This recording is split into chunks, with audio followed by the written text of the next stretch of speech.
네, 음력이기는 하지만 어쨌든 시장의 상승이 반갑기만 합니다. 그런데 우리에게는 계속해서 산 넘어 산 여전히 지켜봐야 하고 확인해야 하는 이슈들이 많습니다. 오늘 관련한 이야기 신영증권의 박소연 투자전략팀장 모시고 이야기 나눠보겠습니다. 어서 오세요. 네, 안녕하십니까? 네, 팀장님 반갑습니다. 오늘 시장의 상승이 사실 저는 반갑긴 한데 이게 우리가 개장을 했더라면 이게 좀 나눠서 쭉 같이 올라줬다면 더 좋았겠다라는 생각도 좀 듭니다. 오늘 시장의 상승의 배경은 뭐 미국 쪽인가요? 네, 뭐 한국이 또 단초를 제공하고 또 미국이 이끄는 그런 장세라 볼 수 있는데 네. 뭐 아시겠지만은 작년에 미국 금리 인상으로 우리 시장이 굉장히 고생을 했기 때문에 네. 금리 인상이 이제 올해는 좀 멈춘다 그리고 느려진다 이것 하나만으로도 시장이 좀 동력을 얻고 있는 것 같습니다. 네. 그리고 아시겠지만 한국은행에서도 조만간 이제 금리 인상을 좀 동결할 부분들을 좀 금통위에서 내비쳤거든요.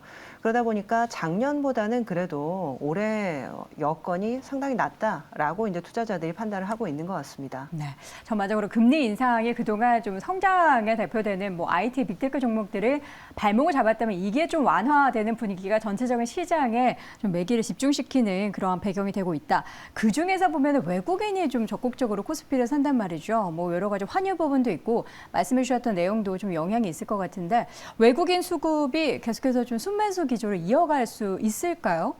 네, 뭐 지금까지로 보면 이제 네. 50대 50의 가능성이 있겠다 말씀을 좀 드립니다. 일단은 지금 환율이 1,440원에서 지금 1,240원, 30원 정도까지 떨어지면서 네. 200원 가까이 떨어지다 보니까 외국인 투자자들 입장에서는 지수가 오르는 측면에서도 수익이 가능하지만 네. 환이 떨어지면서 원화 보유에 대한 수익도 가능해지다 보니까 지금까지는 사실상 굉장히 쉽게 들어올 수 있는 국면이었거든요. 근데 이제 지금부터는 앞으로 환율이 얼마나 더 떨어질 건가가 굉장히 좀 관건일 것 같은데 우리 연휴 동안 관세청에서 20일 누계 무역 수지의 통계를 가지고 왔더라고요. 네. 근데 굉장히 안타깝게도 작년에 우리나라의 무역 적자가 480억 달러가 약간 넘었었습니다. 네. 그런데 1월 지금 20일까지 누계로 한 달간 지금 한 105억 달러 가까이가 났더라고요. 그러니까 어떻게 보면 작년에 적자를 본 것에 사실상 거의 5분의 1이 이번 한 달간 다 적자를 보게 된 겁니다. 너무 빠르네요. 그러니까 아직까지도 외국인들이 이제 국내 주식을 사거나 채권을 사게 되면 금융 쪽에서 달러가 들어오는 것이거든요. 근데 이 금융 쪽에서 달러가 들어오는 것들은 빠져나갔다가 들어왔다가 굉장히 변동성을 높게 보이는데 그렇죠. 사실상 우리가 물건을 팔아서 달러를 벌어들이는 것이 사실 진짜 달러의 유입이라 볼 수 있는데 아직까지는 이런 무역 적자 구조가 지속이 되고 있다면 네. 그쪽에서는 달러를 벌어들이고 있지 못하는 거기 때문에 1,200원 아래로까지 환율이 빠질 수 있을까에 대해서는 아직까지 안심하기 어려운 국면이라 볼 수 있습니다. 결국에는 이것이 외국인 투자자들의 추가 순매수에 조금 더 걸림돌이 되지 않을까 좀 걱정이 되는 측면이 있습니다. 뭔가 수입 수출 생각하면 환율이 이전에 1,100원대였을 때로 다시 돌아가야지 정상인가 싶기도 하다가 이렇게 또 금융시장 측면에서 보면 외국인의 수급 여건을 봤을 때는 더 떨어지는 게 과연 좋기만 한가라는 여러 가지 좀 복합적인 생각이 들어서 이걸 또 말씀해 주신 것처럼 정말 5대5의 확률로 시장에서는 외국인의 뭔가 매수에 막 목을 매거나 그러지는 말아야겠다는 생각도 좀 듭니다. 여러 가지 뭐 경제 관련한 지표 발표 내용을 보면은 GDP 발표가 예정돼 있습니다. 우리나라도 그렇고 미국도 발표가 예정돼 있죠. 좀 어떻게 좀 예상이 되고 있습니까? 네, 일단은 미국은 지금 4분기 GDP가 예상치가 지금 2.6%로 전망이 되고 있고요. 2.6%라고 하면 전 분기보다는 약간 떨어진 거긴 하지만 그래도 금리를 이 정도까지 올렸는데 사실 2.6%라는 거는 상당히 견조하다라는 의미이고요. 최근 뭐 출장을 가보시는 분들, 여행 가시는 분들, 미국 갔다 오면 경기가 너무 좋더라, 뭐 이런 얘기들 하시는데 사실상 미국은 약간 슬로우 다운하는 분위기는 있지만 괜찮다라고 볼 수가 있을 것 같습니다. 반면 한국 같은 경우에는 GDP가 지금 전기 대비로는 지금 마이너스 성장이 예상이 되고 있거든요. 사실상 주택 경기 굉장히 안 좋다 보니까 투자도 굉장히 좀 부진했었고 수출도 좋지 않다 보니까 뭐 지금 진퇴양난인 상황인데 사실상 자산 시장에서는 이것을 조금은 좀 호재가 될 수 있지 않은가라고 생각을 하는 것 같아요. 앞서 좀 지적을 해드렸지만은 경기가 안 좋고 지표가 안 좋다 보니까 이것이 한국은행의 마음을 돌리게 만드는 하나의 좀 전환점이 되지 않을까. 결국에는 이제 good thing is bad thing, 내지는 bad thing is good thing, 네. 이런 얘기도 하는데 악재가 오히려 주식시장에는 좀 호재가 되는 그런 흐름도 지금 생각을 해볼 수가 있겠습니다. 네. 우리나라의 피복 가능성, 그러니까 미국은 사실 계속해서 파월 의장이 선을 긋는데 우리나라는 좀 약간 다른 것 같아요. 올해 안에 금리 인하로 돌아설 기조에 대해서는 좀 어떻게 가능성이 좀 높은 편입니까? 네, 지금 한국은행 총재께서도 지금 가능성이 아예 없다라고 선을 긋고 계시지는 않더라고요. 근데 중요한 거는 지금 다 잡은 인플레이션을 마지막에 방심해서 네. 놓칠 수는 없기 때문에 아직까지는 인플레이션이 다시 불붙으면 언제든지 우리가 긴축하겠다라고 말씀은 하고 계시지만 현재 경기 상황으로 보게 되면 네. 언제까지나 긴축을 고집할 수는 없기 때문에 현재 국고채 3년물 기준으로 보면 채권 시장에서는 연말에 한 번 정도의 인하 가능성은 생각해 볼 수 있다. 그 정도로 지금 반응을 하고 있는 상태입니다. 네.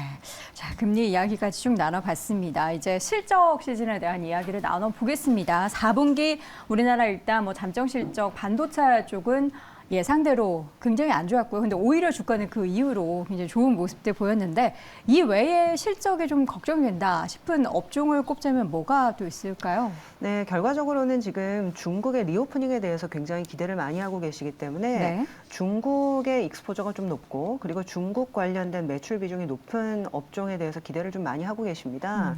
근데 저는 오히려 이 부분들에 조금 이제 걱정이 좀 있는데요.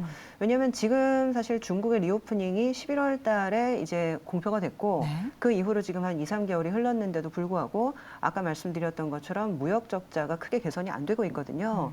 현재 이번 지금 1월 20일까지 누계 무역 적자 100억 달러 중에 한 30억 달러가 중국 쪽의 무역 적자입니다. 네. 실질적으로는 중국 경기 회복이 아주 빠르게 일어나지 않는다라는 것이고 때문에 중국의 리오프닝에 대해서 많은 기대감을 가졌던 IT, 휴대폰, 그리고 반도체, 그리고 자동차, 그리고 일부 중국 관련된 소비자 업종들은 오히려 좀 시간이 지나가면서 실망할 가능성도 있기 때문에 조금 염두에 둘 필요가 있겠다라고 말씀을 한번 드려봅니다. 네, 팀장님 올해 쓰신 리포트 중에서 올해 증시에 대한 특징을 세 가지 키워드로 정리하셨어요. 증시 특징도 그렇고 투자 포인트도 될 것 같은데 인플레이션 그리고 인컴 자산, 가치주, 신흥국 여기에서 이제 우리 시청자분들은 다들 답을 일단 얻으셨을 거예요. 한 가지씩 좀 간단히 소개를 해주시겠어요? 네, 일단은 저희는 이 네 가지를 좀 올드스쿨이라고 한번 묶어봤어요. 올드스쿨이요? 네, 그러니까 올드스쿨이라는 거는 사실 좀 예전에 유행했던 컨셉이라는 의미를 갖고 있는데 네.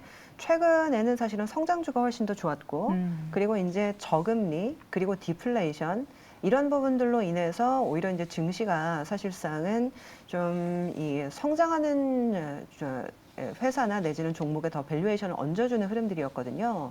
그런데 지금 가만 생각해 보면 물가가 떨어지고 있다라고는 해도 결국에는 지금 임금이 너무 이제 인구 구조가 사실 계속적으로 변하기 때문에 일할 사람이 없다 보니 임금은 계속 올려줘야 되고 이것이 이제 미국에서도 인플레이션을 계속 불러일으키고 있다는 얘기를 좀 많이 하고 있거든요. 네. 그리고 이제 미중 간의 갈등으로 인해서 싼 물건을 사실은 중국산이라는 이유만으로 쓰지 못하게 되는 상황들이 계속 벌어지는. 그래서 어떻게 보면 인플레이션이 1년 잠깐 반짝했다가 우리 곁에서 사라지는 것이 아니라 굉장히 장기간 잠복할 가능성이 높다. 그렇게 되면 사실 인플레이션이라는 것들이 고금리를 이야기하는 그 환경 어디 가지 않을 것이고 그렇다고 한다면 금리가 높다라고 보니 사실 월 내지는 분기마다 현금 흐름을 따박따박 꽂아주는 자산에 대해서 굉장히 관심이 많을 수 있거든요. 네.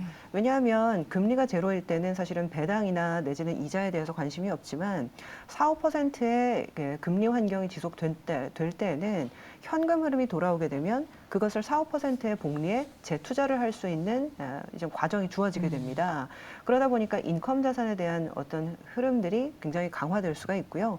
그리고 통상적으로 이런 인컴 자산 그리고 인컴 형태의 어떤 회사들이 많이 포진되어 있는 것이 사실상 그간에 굉장히 저렴하게 거래가 되었던 가치주들이 많습니다. 그래서 최근까지 유행했던 컨셉이 아니라 과거에 유행했던 컨셉들을 한번 되돌아보자라는 느낌으로 이 네 가지 올드스쿨을 추천을 드리고 있습니다. 네, 관련한 내용을 사실 이야기를 이걸 다 풀어가려면 1시간이 모자랄 것 같은데 간략하게 소개해 드렸고요. 자세한 내용은 리포트 참조해 주시면 좋을 것 같습니다. 가장 중요한 이제 이벤트가 남아있죠. 우리나라 말고 이제 미국의 기준금리 인상에 대해서 보니까 주말 사이에 25bp 얘기가 또 다시 굉장히 확률이 높아졌어요. 우리가 이대로 좀 믿고 가도 좋을까요? 네, 뭐 지금은 일단 25bp를 올릴 수밖에 없는 상황일 네. 거고요. 미국도 지금 여러 가지 경제 지표가 모두 다 하강을 지금 전망을 하고 있기 때문에 지금 연준의 이제 정책 결정자들도 굉장히 공부 많이 한 사람들이지만 사실은 공무원이거든요.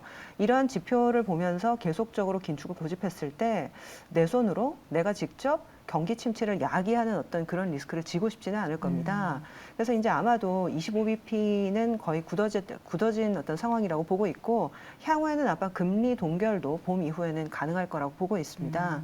근데 그랬을 때 과연 이것이 이제 어느 정도의 어떤 경기 회복 효과를 야기할 수 있을 거냐가 굉장히 좀 중요할 것 같은데 사실상 긴축을 그만하는 것만으로 사실 경제가 시원스럽게 좋아지기는 아직은 어려운 상황이고 현재 러우 전쟁도 아직 종전을 하지 못했고 중국 관련돼서 지금 무역 협정도 여전히 조금 긴장 관계가 지속되고 있기 때문에 아직은 지켜보실 것이 많다 말씀을 드리겠습니다. 아, 그렇게 따지면 사실 이제 1월에 의외의 시장의 랠리가 미국을 비롯해 우리나라도 나타나고 전 세계적으로 그랬거든요. 말씀해 주셨던 악재가 지금 여전히 수면 아래에 있긴 한 건데 지금 수면 위로 올라온 긴축의 완화 이게 굉장히 강력하게 시장 끌어올렸단 말이죠. 2월 시장도 과연 이 호재에 더 민감할지 아니면 악재를 염두해야 될지 어느 쪽으로 좀 보시나요? 네, 저희는 사실은 호재보다는 좀 악재에 민감할 수도 있다라는 쪽으로 말씀을 드리고 있는데요. 2019년도와 상당히 좀 유사할 수 있다라는 말씀을 좀 드려봅니다. 2019년이요? 네, 왜 2019년이라고 말씀을 드리냐면요. 사실 2018년도가 시장이 굉장히 안 좋았습니다. 그때 이제 트럼프와 지금 시진핑 주석의 미중 무역 분쟁이 있었고요. 그리고 그 당시도 금리를 많이 올리면서 자산 긴축인 QT까지 하게 되면서 사실은 캐시 빼고는 살아남은 자산이 없었다라고 얘기할 정도로 아주 안 좋은 시장이었거든요. 그런데 갑자기 12월 달에 트럼프와 시진핑이 화해를 하고 그리고 이제 미국이 금리 동결에 나서면서 1월 달 그리고 2월 초까지 증시가 상당히 강세를 보입니다. 근데 그 이후에 사실상 긴축이 끝난 게 아니었던 거예요. QT가 여전히 지속이 되고 있었고 그래서 그 이후에는 실망 매물로 인해서 3월부터 7월까지 상당한 하락세를 보이게 됩니다.